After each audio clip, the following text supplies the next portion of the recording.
Okay, let's jump right in. We're taking you back to Baghdad. The year is 861 AD.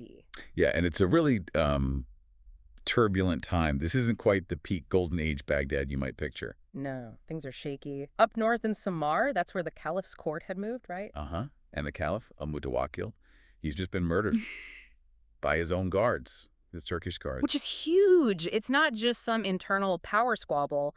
This event basically kicks off what historians later called the anarchy at Samarra. Real instability, civil conflict. A really chaotic period. And even though Samarra was the official seat of power, Baghdad, the old capital, it absolutely felt those tremors. It was still a crucial city. Right, it had this strange mix. On one hand, you still have the House of Wisdom. I mean, that's still going strong. Oh, absolutely. It's bustling. Scholars, scribes working away, translators, preserving knowledge, expanding on it, Right. and the trade.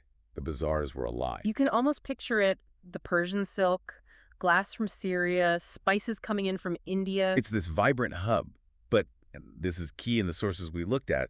There's this undercurrent. Yeah, the instability from Samarra is filtering down. Power's fracturing, there are whispers, informants, fear. Exactly. This mix of, incredible learning and commerce, but also this this quiet dread. It's the perfect storm, really. It's out of this atmosphere that our figure emerges, Al-Sayal. the flowing one. So our mission for this deep dive is to really dig into the sources you shared, pull apart the legend, the details surrounding this figure. He seems to capture the fear of that specific moment. He really does.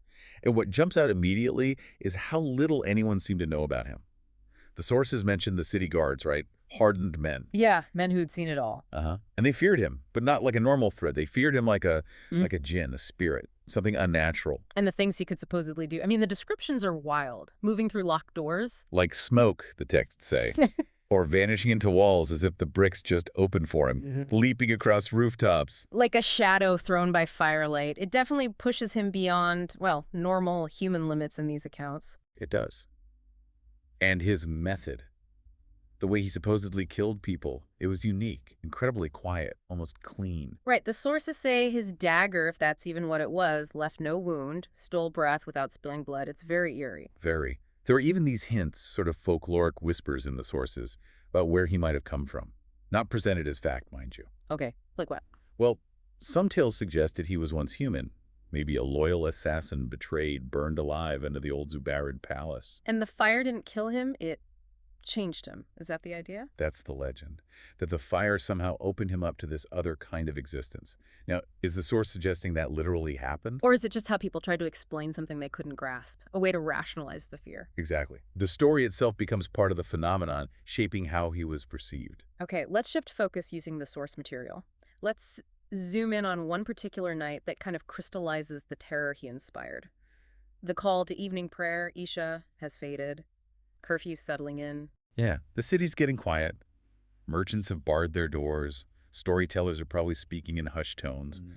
Even the street animals seem wary. You get that sense of the cool night air off the Tigris. Maybe the smell of spices, but underneath, tension. Palpable tension. Wealthier homes have lamps lit. Poorer areas are dark. The watchmen are out. You hear their boots, but it doesn't feel like enough. Not against this. And somewhere above, the figure, described as wearing robes like poured ink, moving silently across the rooftops. No sound. Al-Sayal, he has a target for this night. A vizier, a high-ranking official in the Kark district, Harun ibn Khalid. The source notes he'd betrayed someone important. But crucially, no one knew who he betrayed, or who might have, let's say, commissioned Al-Sayal for this, if anyone did. That's interesting. So the source suggests Al-Sayal wasn't about politics. Explicitly, yes. Yeah. It frames him as being concerned with balance, not allegiance. Some people saw him almost as an instrument of divine retribution, acting when human justice failed. Okay, so inside the vizier's house, it's heavily guarded, but the sources describe guards kind of nodding off. There's a flickering lantern, a caged bird, details like that. And then just silence falls over that part of the house. This is where that unique method comes back in. The guards, one moment, 4 of them there. The next. Just their empty robes, and on their necks these faint scorched marks, like a hot thread brushed against the skin. No blood, no struggle, nothing. Chilling. It reinforces that feeling of something completely unnatural at work. Utterly. And the vizier himself, he's found at dawn. sitting at his desk. Eyes wide open, looking like he was just thinking, pen ready to write. Exactly. Undisturbed scene, almost. Is that Except the mark on his chest?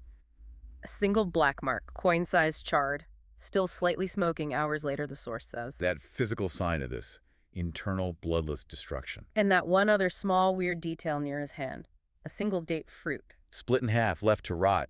It feels like a bizarre calling card, almost mocking. So after that night, the fear must have just exploded in the city. Absolutely gripped Baghdad. People started doing things like leaving bowls of water out on their roofs, an offering maybe, whispering verses from the Quran before sleep, specifically against this flowing shadow. The details of what happened to the vizier became part of the legend itself, amplifying the fear. Precisely.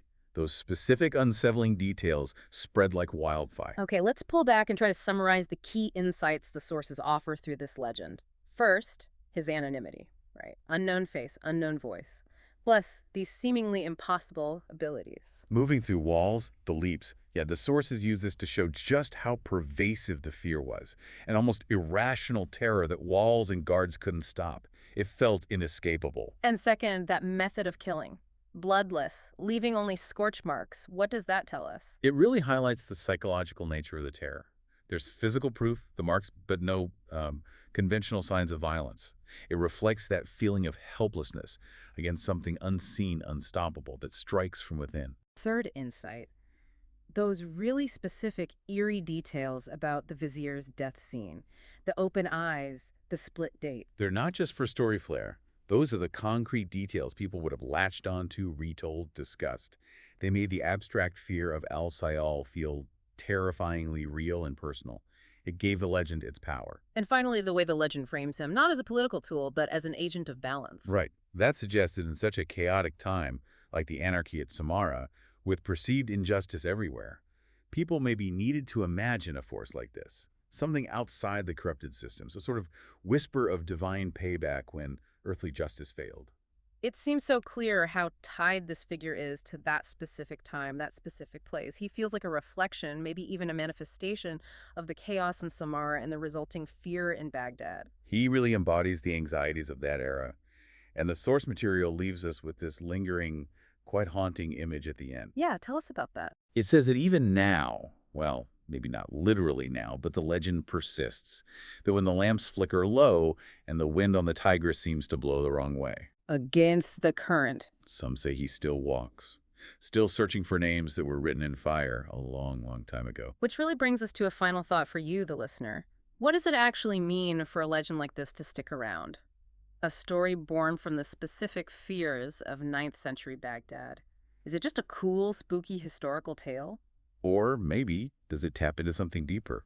An enduring human need, perhaps, to believe that there are unseen forces, maybe even frightening ones, that work towards balance or retribution, especially when the world feels out of control, unjust. What does this figure, this al-Sayal, moving like smoke and leaving only those strange burns, what does he represent about the fears that choked Baghdad back then? And maybe, just maybe, how might those kinds of deep-seated fears still echo in different ways for us today? Something to think about.